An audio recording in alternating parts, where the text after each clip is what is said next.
Kuldeep place లో Washington Sundar కూడా తీసుకుంటే బెటర్ ఏమో అనేది కొంతమంది సజెస్ట్ చేస్తున్నారు ఫైనల్ మ్యాచ్ వరకు. నాట్ ఎ బ్యాడ్ ఐడియా కానీ విన్నింగ్ కాంబినేషన్ మేబీ చేంజ్ చేస్తారని నేను. వాషింగ్టన్ సుందర్ వచ్చినట్లయితే ఏమవుతుందంటే మీకు ఒకవేళ Conway for example Latham Bracewell వీళ్ళు రచిన్ రవీంద్ర 4 లెఫ్ట్ హ్యాండర్స్ ఉన్నారు కనుక కాబట్టి ఆఫ్ స్పిన్ వర్కౌట్ అవుతుంది. లేకుంటే బౌలింగ్ ఏదైనా కొంచెం మీడియం పేసెస్ అనుకూలంగా ఉంటే హర్షిత్ రాణా హర్షదీప్ సింగ్ కూడా తీసుకురావచ్చు.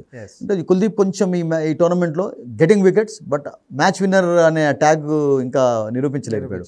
వరుణ్ చక్రవర్తి వచ్చిన తర్వాత బలం మీకు ఉంది కనుక India might think of that also. Only one change అంతకంటే చేయలేరు. బట్ న్యూజిలాండ్ విషయానికి వచ్చినట్లయితే బౌలింగ్లో మీరు స్పిన్నర్స్తో పాటు హెన్రీ అవైలబుల్గా ఉండడం అని చెప్పి ఒక న్యూస్ డౌట్ ఉంది. ఒకవేళ ఫర్ ఎగ్జాంపుల్ హెన్రీ అవైలబుల్గా లేనట్లయితే that's going to be a huge blow for New Zealand అండి. ఎందుకంటే ఇండియా మీద అద్భుతమైన రికార్డు ఉంది అతనికి. ఇండియా మీద ఉంది. తర్వాత ఇక్కడ స్టార్టింగ్లో కొంచెం కొత్త బాల్ కూడా బాగా మూవ్ అవుతుంది బాల్. అండ్ ఇండియా 30 కావడానికి అతడే కదా కారణం.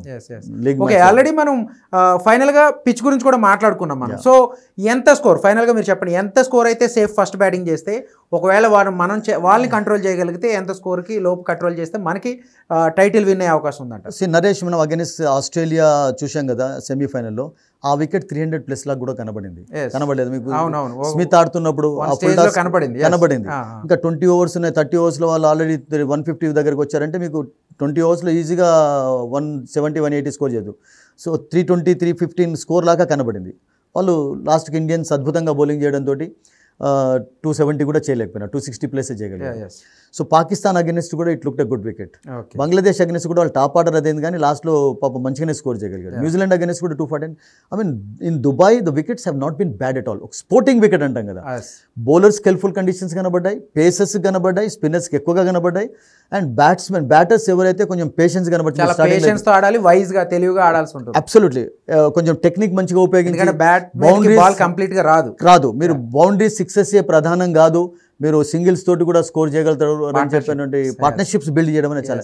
ఒకవేళ అటువంటి సిచ్యువేషన్స్ టూ టీమ్స్లో మీకు అలా ఉంది కనుక, ఎందుకంటే మీకు విరాట్ కోహ్లీ అప్రోచ్ అలాగే ఉంటుంది, శుభ్మన్ కూడా కొంచెం నేర్చుకుంటాడు, ఒక రోహిత్ ఒకటే కొంచెం happy go lucky type. India toss win అయితే, ఎందుకంటే టాస్లో ఓడిపోతూ వస్తున్నాడు, మ్యాచ్లు గెలుస్తున్నాడు, but toss was also crucial ఫైనల్లో, ఎందుకంటే ప్రెషర్ ఉంటుంది కాబట్టి ఫస్ట్ బ్యాటింగ్ బెటర్ అని చాలా మంది అనుకుంటారు. మీరే అంటారు? మీరు అన్నట్టు ఎన్ని టాస్లో 14 ఓడిపోయినట్టు. Overall India 14, Rohit Sharma 11. India మధ్యలో కేఎల్ రాహుల్ ఉన్నాడు. సో అంటే వరుసగా బట్ క్యాచెస్ మ్యాచ్ దాన్ని ఏమంటారంటే టాసెస్ ఓడిపోయినా కానీ మ్యాచెస్. నేనేమంటానంటే ఇంపార్టెంట్ మ్యాచ్లో catches will win you matches అంటారు కదా. Fielding will win you matches అండి. ఒక క్యాచెసే కాకుండా పాయింట్లో కానీ కవర్స్లో కానీ అబ్సల్యూట్ లైవ్ వైర్స్ అండి. వాడు ఎక్కడైనా వాళ్ళు ఫీల్డింగ్ చేయగలుగుతారు. సో జడేజా, విరాట్ కోహ్లీ, శుభ్మన్ గిల్ ఇప్పుడున్నటువంటి టీంలో these 3 fielders have been magnificent అండి. ఎక్కడైనా వాళ్ళని ఫీల్డింగ్లో పెట్టండి.